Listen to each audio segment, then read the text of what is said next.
But before we dive into the conversation and brainstorm about, well, what's the future of AI in tourism, I'd love to give a word to each of you as a speaker first, and give us a bit of background of the company you're running, because all three of you, you blew my mind when we had our prep call.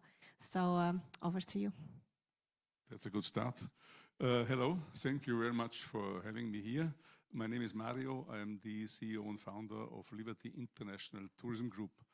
And thank you very much for bringing me from 35 degrees to 4 degrees.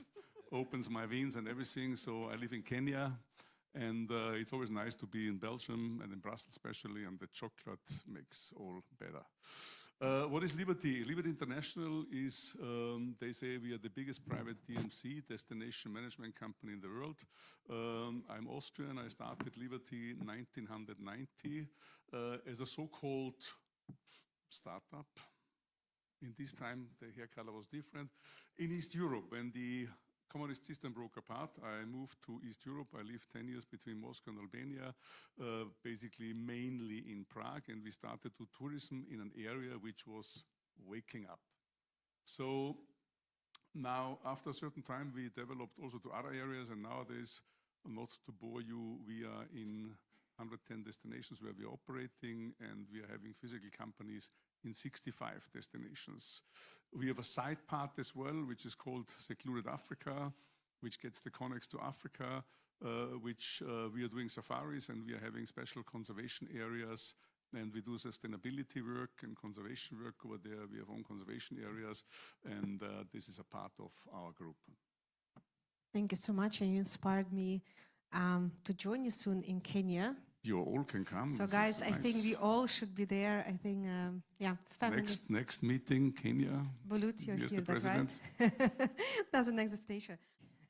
You've been around for a few decades, for a while. And the beauty of you, Mario, you are quite adventurous man.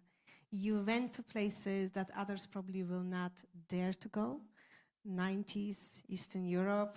It takes guts. As an Austrian, with all due respect, you did it quite well. But if we think about AI, do you consider integrating? Do you have a choice, you think, or you're still doing it the old-fashioned way? I mean, we cannot stop to doing it and starting it. I mean, end of the day, I give all right what you said, that it will change the world drastically. And I mean, I made a little test. I made some notes for today. I made it with the AI. So end of the day. And I just learned also, our guys, our management team, they have calls every week with our CEOs, whatsoever, around the world. And there's a co-pilot, is it called? It's called co-pilot. And co-pilot is more or less producing the notes, which normally takes, depending on which mentality and country it comes through, takes a week, comes in 5 minutes or 3 minutes. So yes, we do. I'm definitely a saurier in this matter of technique and everything, and they say I'm not the most eloquent when it comes to technique. So nevertheless, we have a team already set up for 2025, and we have a strong structure in India where we're trying to really bring the needs. What is it about client service, better service, faster service, definitely a point. Going to the point. AI can enable us to really get the pattern of their travel behavior in a certain way. I mean, we are now B2B, we're not B2C. It will even more go into B2C, and B2B on our side, it gives an enormous amount of possibilities with our data. We are 34 years old. You can see it. And the company is having endless data, and we are very good in that. I always started to be strong in collecting data about our clients, that we know what's all about, because that's the whole secret.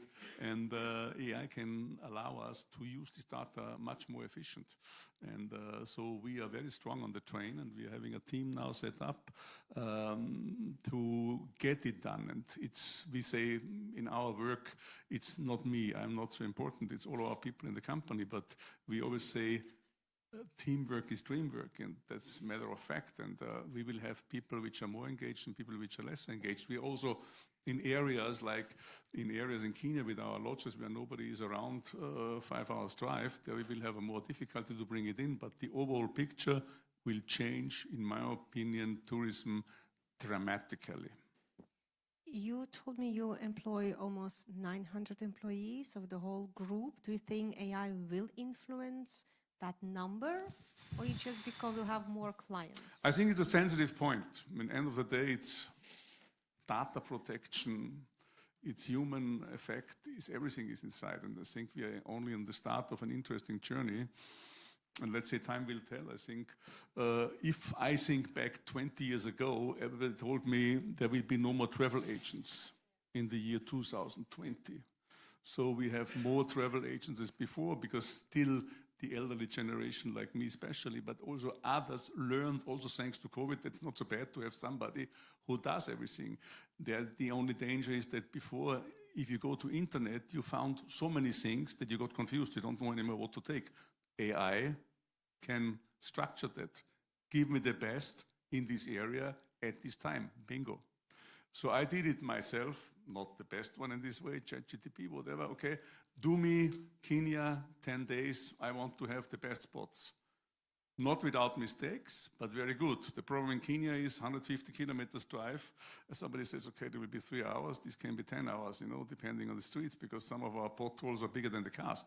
So the point is, for the human structure, it will be dangerous, because if we can streamline everything in an enormous way, and if the production of programs, the speed and everything, that will be, yes, definitely a point which we have to think about.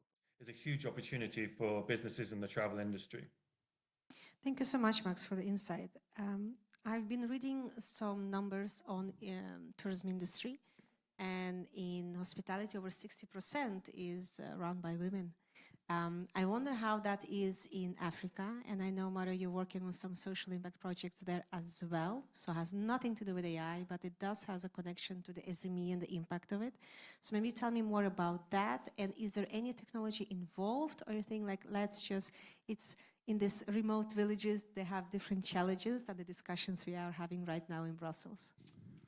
Yeah, it depends now what we are aware of Africa we are talking. I mean, if you're in Nairobi, the world is starting also to be high-tech in a certain way.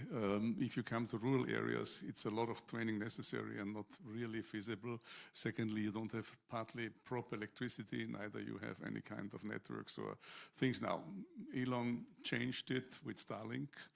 We always had a headache in our lodges, which are totally remoted with any kind of communication. Even we were not so unhappy, but it's needed. So Starlink changed this totally. So we have now a perfect structure. Let me only come a moment back, to win, because one thing I think is important to say, yes, it will change. Yes, people will book with an assistant, me not. But on the other side, we saw just the interesting figures what the gentleman from London brought us for occupancy of hotels, price of hotels. Did we see that luxury is on the rise permanently already since years? Yeah? And I think people want to have somebody who has the knowledge about the destination, the area, the hotel, where they want to go. So on B2C, like the same like car rental, hotel, something can easily be done on the net, no problem at all. When it comes to any kind of delay of an aircraft and something in European areas with no package structure, then you're a little bit old, because then you can call the airline assistant and you go nowhere, except your blood pressure is getting skyrocketed. But that's definitely a point. We have, for example, our slogan worldwide is a personal touch worldwide.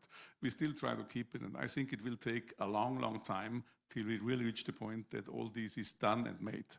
So the human factor will still be very vital. I mean, a small point. When COVID hit us, and my blood pressure were also hit very strongly, because we had a lot of people, a lot of structures worldwide, and suddenly there was no more planes. No more planes means no more business end of the day, plus you cannot meet, plus you cannot greet, everything went virtual. So we had endless discussions in tourism forums, partners, colleagues, whatsoever. They all told me everything will change. After COVID, everything will be different. I said, I don't believe. The humans are used to do things in a certain way, and luckily, I was right. Virtual is gone. No more virtual. We don't have a lot of congresses, maybe hybrid or something. But let me come back to women in tourism. A lot of men are here, so I don't want to make enemies. I like much more to work with women as with men, because basically this is much more efficient in a certain way. And tourism is a women field. I mean, tourism, I'm surprised with 60%, I thought it's more, yeah? And in Africa especially, the women are the drivers in Africa. So in all such countries, women are the drivers, and women are very important for these kind of jobs. And I think it's not a big difference between our other offices. We have women-only offices in different countries, yeah? Which I don't think is also very good, but nevertheless. Well, I would do a little, like 2 minutes max, on, well, first your experience in digitalizing and AI. Do you agree with what your colleague said?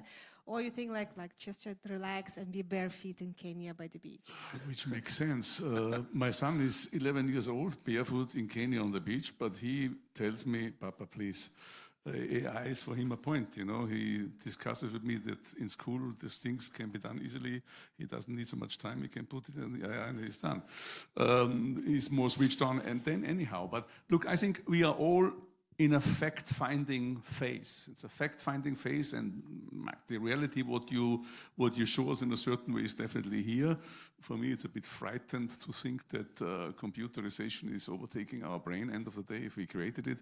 But matter of fact, we had a lot of science fiction films showing us that things can be, so maybe it is. End of the day, I think we have to carefully use it in the best way for us and for our clients. We use it in the best way to help us make life easier, and all of you can come to us on the beach and go barefoot, and the computerization system is doing it. You only can call and say, okay, make the next structure done.